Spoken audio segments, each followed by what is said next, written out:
ஒரு யுகமே முடிய போகுது, உலகம் மொத்தமும் இருள்ல மூழ்க போகுதுன்னு தெரிஞ்சதும் ஒரு பெரிய மகரிஷி விரக்தியில ஒட்டுமொத்த மனித இனத்தையுமே கைவிட்டுட்டாரு. ஆனா அவர் திரும்பி வர வேண்டியிருந்தது. எதுக்காக? அந்த கதையத்தான் நாம இப்ப பார்க்க போறோம். இந்த வார்த்தைகள் ஏதோ கோபத்துல சொன்னதில்ல, இது ஒரு பிரபஞ்ச பொறுப்பிலிருந்து விலகிக்கிறதா அவர் செஞ்ச ஒரு பயங்கரமான சபதம். அகத்தியரோட இந்த மௌனம்தான் நம்ம கதையோட மையப்புள்ளியே. இதுதான் இங்க நாம கேட்க வேண்டிய முக்கியமான கேள்வி. உலகத்தையே வேண்டான்னு ஒதுங்கி போன ஒருத்தரை திரும்ப கூட்டிட்டு வரதுக்கு எதுக்கு இவ்ளோ பெரிய முயற்சி? வாங்க இதுக்கான விடையை தேடலாம். சரி, அகத்தியர் ஏன் இப்படி ஒரு கடுமையான முடிவை எடுத்தார்? முதல்ல அத நம்ம புரிஞ்சுக்கணும்.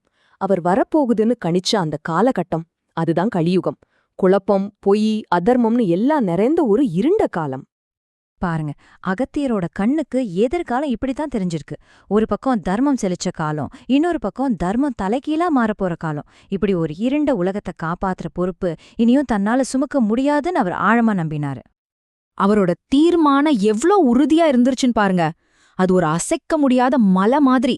அன்பான மனைவியோட கண்ணீரா இருக்கட்டும், பாசமான சீடர்களோட கதறலா இருக்கட்டும், ஏதுமே அவரோட அந்த மௌன விரதத்தை கலைக்க முடியல. சரி, மனிதர்களோட பாசம் அவரை மாத்தல. அப்போ அடுத்து என்ன? இப்போ கதை பாசத்தோட அடுத்த கட்டத்துக்கு போகுது. அப்பாவை தேடி ஒரு மகனோட பரிதாபமான பயணம் தொடங்குது. ஐயப்பனோட இந்த குரல்ல இருக்கிற ஏக்கத்தையும் வலியையும் கொஞ்சம் கேட்டு பாருங்க. இது அப்பாவை இழந்த ஒரு மகனோட கதறல். இந்த குரல் அந்த முனிவரோட கல் மனசை கரைக்குமா? ஐயப்பனோட இந்த பயணம் ஒன்னும் சுலபமா இல்ல. அச்சன் கோவில்ல ஆரம்பிச்சு அடர்ந்த காடு, உயர்ந்த மலைன்னு எல்லாத்தையும் கடந்து கடைசியா சபரிமலையில தான் அப்பாவை கண்டுபிடிக்கிறாரு. இதுல ஒரு ஆச்சரியமான விஷயம் என்னன்னா, ஒரு மகனோட அன்பால உருவான இந்த பாதை தான் இன்னைக்கு கோடிக்கணக்கான பக்தர்கள் போற புனித யாத்திரையா மாறி இருக்கு. அகத்தியர் தன் மகன் மேல எவ்ளோ பாசம் வச்சிருந்தாருங்கிறதுக்கு இந்த பெயர்களே சாட்சி. மணிகண்டன், சபரிநாதன், வேந்தன்னு ஒவ்வொன்னும் ஒரு அப்பாவோட பாசகவிதை மாதிரி. இவ்ளோ அன்பு வச்சிருந்த ஒருத்தரால எப்படி தன் மகனையே நிராகரிக்க முடிஞ்சது? அதுதான் இங்க ஆச்சரியம். ஆனா அந்த ஆழமான பாசம் கூட அகத்தியரோட விரக்திய ஜெயிக்க முடியல. தம் மகனையே திருப்பி அனுப்பிட்டு திரும்பவும் அவரோட தனிமைக்குள்ளேயே போயிட்டாரு. ஆக உணர்ச்சிகரமான இந்த முயற்சி தோல்வி அடைஞ்சிடுச்சு. இப்போ என்ன பண்றது? மகனோட பாசம் வேலைக்கு ஆகாதப்போ கடவுள்கள் ஒரு புது ஐடியாவோட வந்தாங்க. சோகத்தால அவரை நெருங்க முடியாதுன்னு தெரிஞ்சதும் அவங்க வேறொரு வழிய கையில் எடுத்தாங்க. அதுதான் விளையாட்டு. இது ஒரு தெய்வீக கலேபரமேதாங்க. முருகன் அகத்தியரை தூக்க முயற்சி பண்றாரு. பிள்ளையார் வந்து தனக்கும் பங்கு வேணும்னு கேக்குறாரு. நாராயணனும் ஒரு படி மேல போய் அவரை ஒரு பெரிய டூருக்கே கூட்டிட்டு போயிடுறாரு. இதோட நோக்கம் ஒன்னே ஒண்ணுதான், அகத்தியரோட அந்த ஆழமான விரக்திய நட்பு, விளையாட்டு, சாகசம் மூலமா உடைக்கிறது. இந்த பயணம் சும்மா ஒரு விளையாட்டு இல்ல. தோரண மலையிலிருந்து நவத்திருப்பதி வரைக்கும் இந்த உலகத்துல இன்னும் புனிதம் இருக்கு, அழகு இருக்குன்னு அவருக்கு திரும்பவும் ஞாபகப்படுத்துற ஒரு முயற்சி. ஆனா அகத்தியர் எதுக்குமே மசியற மாதிரி தெரியல. பாசம் தோத்து போச்சு, விளையாட்டு தோத்து போச்சு. இனி ஒரே ஒரு வழிதான் இருந்துச்சு. அது இந்த பிரபஞ்சத்தோட பரம்பொருள் கிட்ட இருந்து வர்ற கட்டளை. நாம இப்ப கதையோட உச்சகட்டத்துக்கு வந்துட்டோம். இது ஒரு வேண்டுகோள் கிடையாது, இது ஒரு விளையாட்டும் கிடையாது.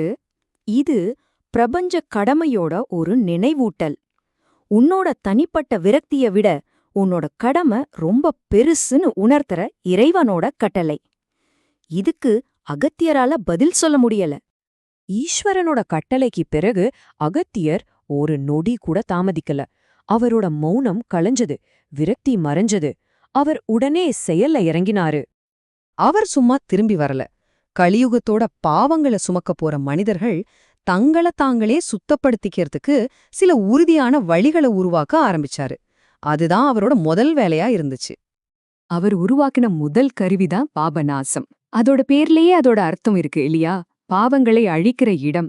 இங்க வர உண்மையான பக்தர்களோட கர்மாவை தானே ஏத்துக்கிறதா அகத்தியர் உறுதியளிச்சாரு. அதோட அவர் நிறுத்தல.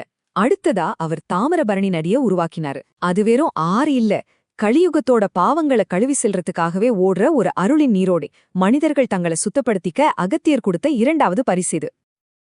அகத்தியர் தன்னோட பணிக்கு திரும்பி வந்துட்டாரு. ஆனா அவர் சும்மா வரல. இந்த இருண்ட கலியுகத்துல வாழ்றதுக்கு சில முக்கியமான ரகசியங்களையும் வழிகாட்டுதல்களையும் நமக்காக விட்டுட்டு போயிருக்காரு. இதுல இருந்து நாம கத்துக்க வேண்டிய பாடங்கள் என்ன தெரியுமா? சபரிமலை யாத்திரைங்கிறது ஒரு மகனோட அன்போட சின்னம். தாமிரபரணி ஆறுங்கிறது அருளோட வடிவம், பாபநாசங்கிறது கருணையோட வெளிப்பாடு. எல்லாத்துக்கும் மேல உண்மையான பக்தியும் நேர்மையான செயலும் இருந்தா நம்ம விதிய கூட நம்மால ஜெயிக்க முடியும். இதுதான் அகத்தியர் நமக்கு சொல்ற செய்தி. கடைசியா அகத்தியர் தன்னோட கடமைக்கு திரும்பினாரு. இருட்டு எவ்வளவு அடர்த்தியா இருந்தாலும் பரவாயில்ல, உண்மையா இருக்கிறவங்களுக்கு ஒரு வழிகாட்டியா நான் இருப்பேன்னு அவர் வாக்குறுதி கொடுத்தாரு. இந்த புராண கதை நம்ம கிட்ட ஒரு ஆழமான கேள்வியை விட்டுட்டு போகுது.